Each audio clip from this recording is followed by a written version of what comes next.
Hello, everybody. My name is Denise DeVoe, and I am bringing you a webinar on the history of porn. Yes, sirree. It's pretty interesting if you're going to go down this rabbit hole. So I'm going to start with the pioneers. Alfred Kinsey. Many of you might have seen the movie with Liam Neeson on Alfred Kinsey. It was actually a really good movie. It was actually really freaking long, but it was really good. So he was quote unquote sexuologist, a biologist, and a professor.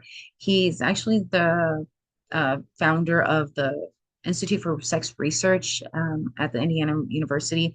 Actually, I think they just had like a really big thing this year. I think they got a really big donation, and I believe they actually have Hugh Hefner's memorabilia there. Don't quote me on that though.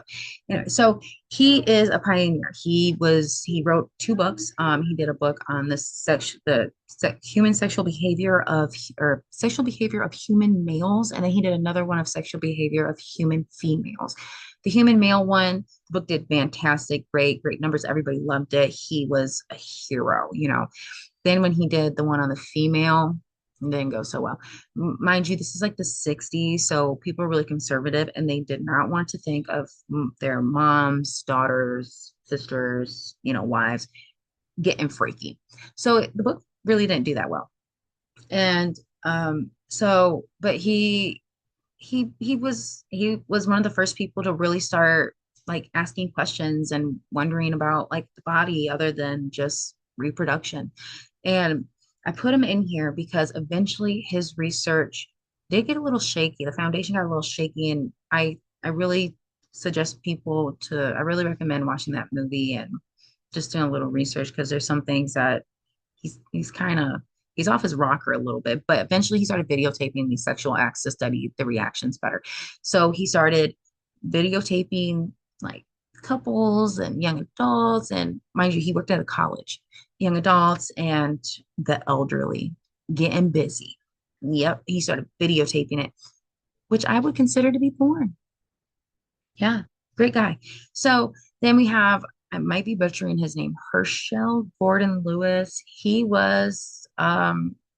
produced movies and he was like a director in the 60s. Now, again, this is the 60s. People are still conservative, they're still in their church. So he was one of the first people to start doing nude and like gore scenes. And he's actually the founder, I would say the founder of the category splatter movies.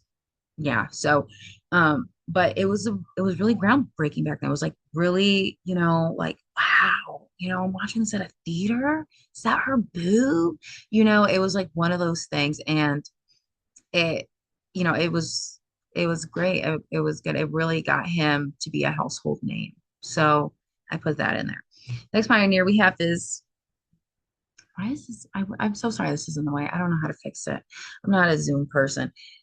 Hugh Hefner, everybody knows him. He built an empire on like soft core magazines, and he had some of the prettiest, skinniest, model looking women. And yeah, I guess, yeah, he great guy. So anyway, his empire, Hugh Hefner. Everybody knows him. Everyone knows the Playboy Bunny. It's iconic. You're probably gonna see a lot of Playboy bunnies out this weekend, dressed up. And I mean, everyone knows that Mean Girls scene and the Legally Blonde. I mean, anyway, iconic. This guy. He founded his magazine in 1953, and it started to really take off toward the 60s. And again, this time, you need to keep in mind this time period. So it's a big revolution, and the magazines took off. And the thing about his magazines that was different from other dirty magazines was that they were really tasteful. They weren't just, you open up the magazine and you just see a, a big, just wide open. You didn't see that. You saw something really tasteful and sensual, and he really knew how to appeal to people, and he did that. And then he later expanded from magazines and went on to the TV. We all watched that, and merchandise. Again, the iconic bunny with the bow tie, $1 million. And I want to say his memorabilia was donated to this Sex Institute that Kinsey founded. Now we're going to go into the to Stag Films. And I want you to really look at this, how the stag party dancer was given jail time. Um, Stag films were illegal back around this time. Stag films they were basically pornography that was made secretly in the 1900s. And can I pause? All right. All right. So stag films were this, they were pornography that was made secretly in the 1900s all the way up to like the 1960s because there were censorship laws in place. It was illegal to watch porn. It was illegal to make it. It was illegal to want it. It was just no, no, no. So, and stag films were really different from porn that you see now. They were black and white. They were really short and they were silent. So they weren't that great. They were not worth going to jail for, in my opinion. And but it was an underground porn phenomenon. It was just like, it was just like, wow, I'm doing something really bad. And you could only watch these places. So I want you to think of the movie Roger Rabbit, where it's in the beginning and he just got like they're trying to figure out who shot who in that like the blockbuster, and they go into the back and they see like, oh, he was watching dirty movies. Yeah, he was watching a stag film.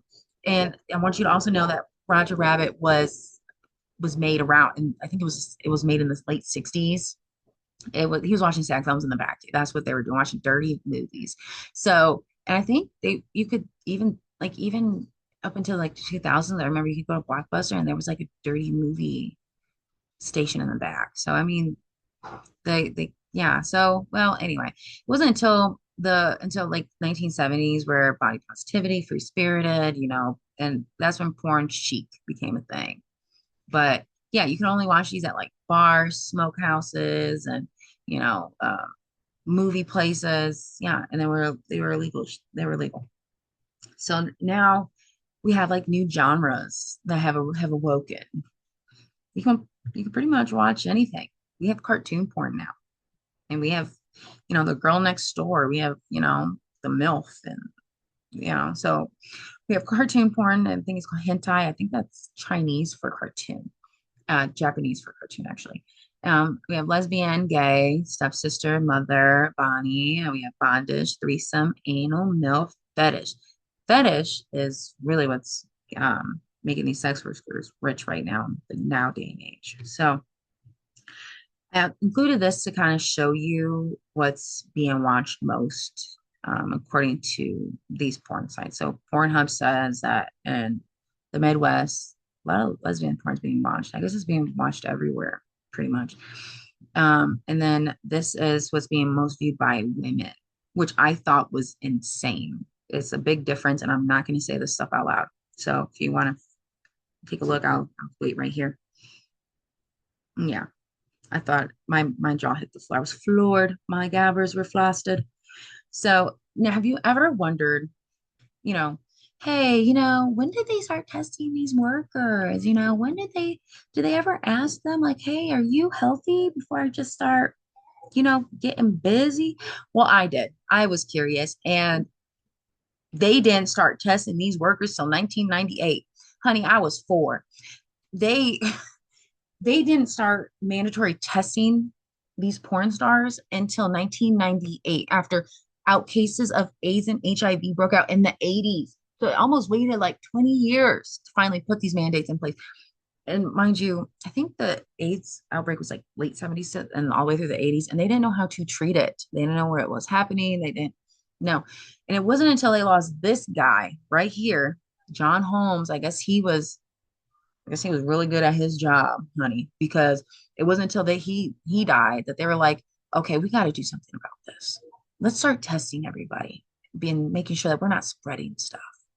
And I just don't think he understands how many lives this man like he saved since his death has saved. Because I don't know, it almost makes me want to check out his work because what made you so special and not these 50 other people?